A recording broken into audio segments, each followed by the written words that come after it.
Mrs. Strickland, what's up? Good to see Hello.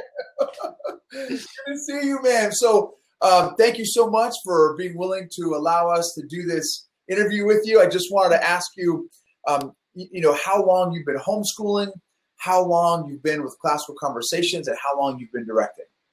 Okay. Well, I live in Waco, Texas, and I have 4 kiddos, and we've been homeschooling for about 10 years. And with CC, we're going into our 7th year. So I have 2 Challenge 4 girls this year, which we're so excited to be in Challenge 4. And then we have a son in Challenge A, and then a son who will see Cycle 3 for the 3rd time this year. So that's awesome, really man. fun. That's great. That's great.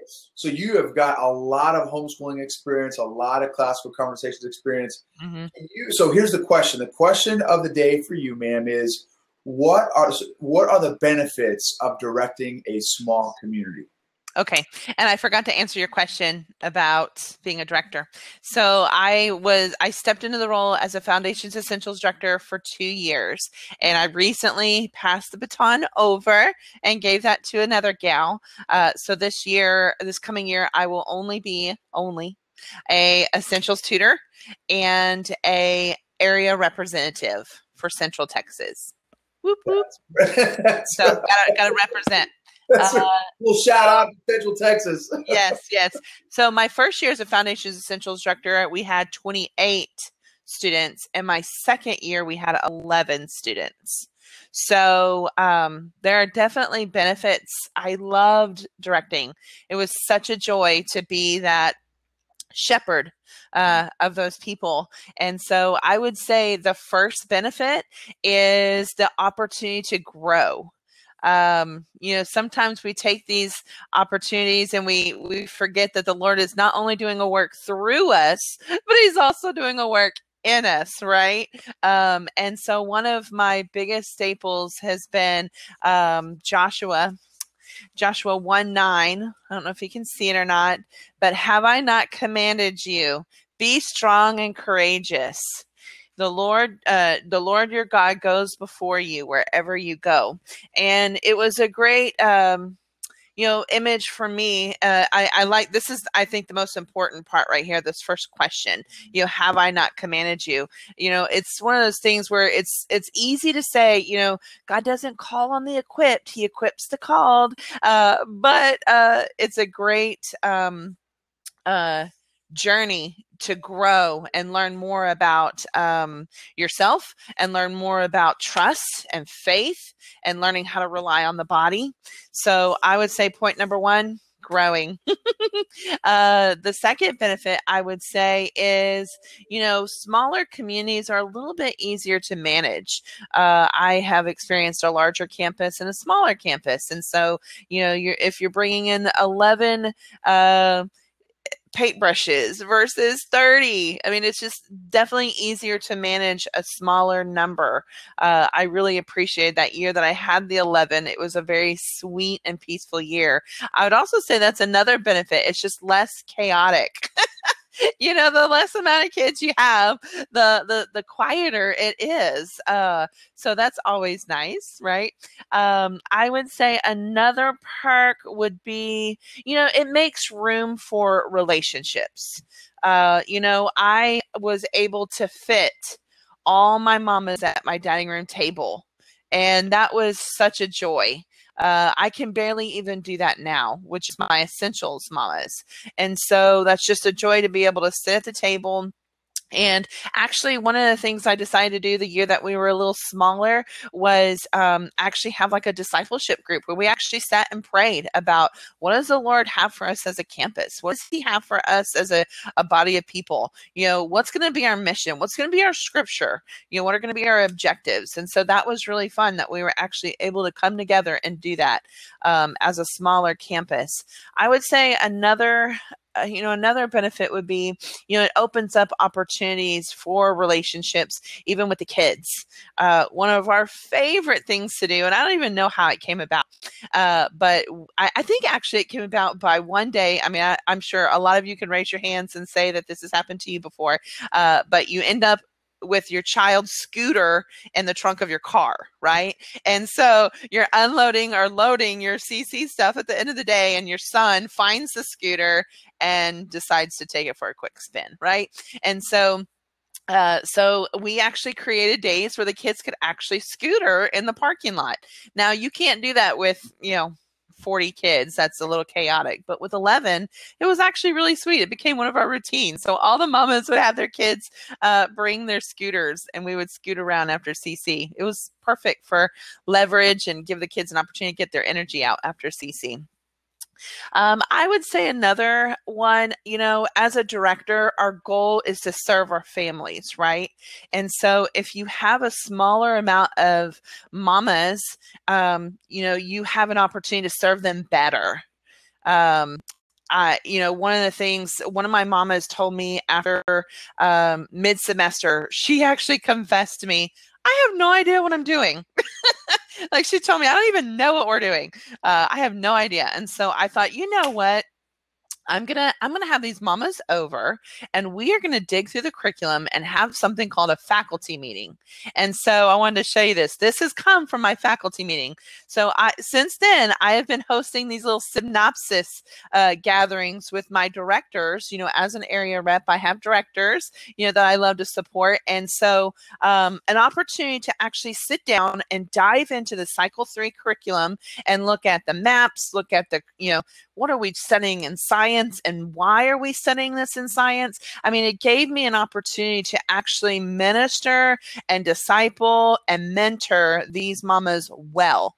And that would have probably been a little harder to do that if I had more mamas. I'm sure, I've had more mamas in the past, and I've continued to do that, but it's definitely easier when you're a smaller group to be able to serve those families. One of my favorite years as an essentials tutor was I had 3 students, 3. And, I think there was a battle in my mind of, we're small. Is this good? Is this not good? And the Lord showed me, look, I have these people in front of you. And one of my main goals, it was the prize that the Lord had put before me that I knew I needed to run and have my eye on this the whole year, was I was going to give them the best customer service ever. They were going to have the best tutor. They were going to have the best customer service. They'll have the best emails. They'll have the best communication, because I only had those 3.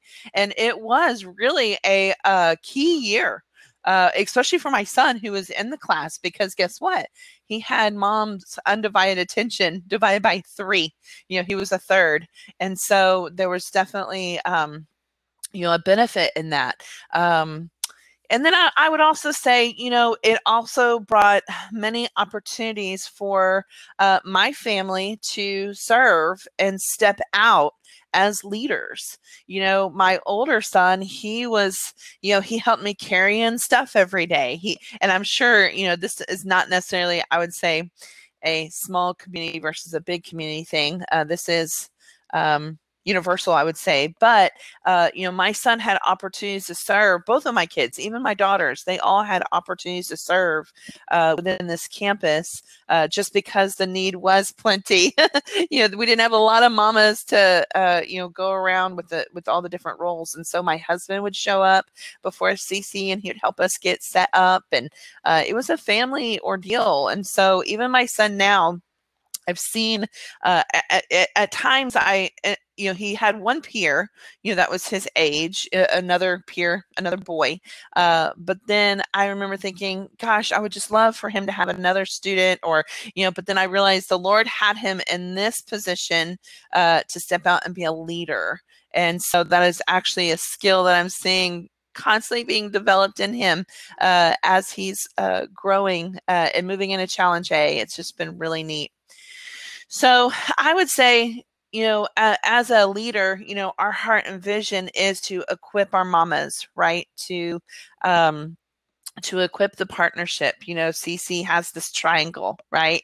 And the triangle is, you know, it's the partnership between the three people. We have the teacher at the top, which is the mama, and we have the student over here, and we have the tutor over here. And so what a great opportunity if you have just a few to really pour into them 125%, you know, because they are your selected few.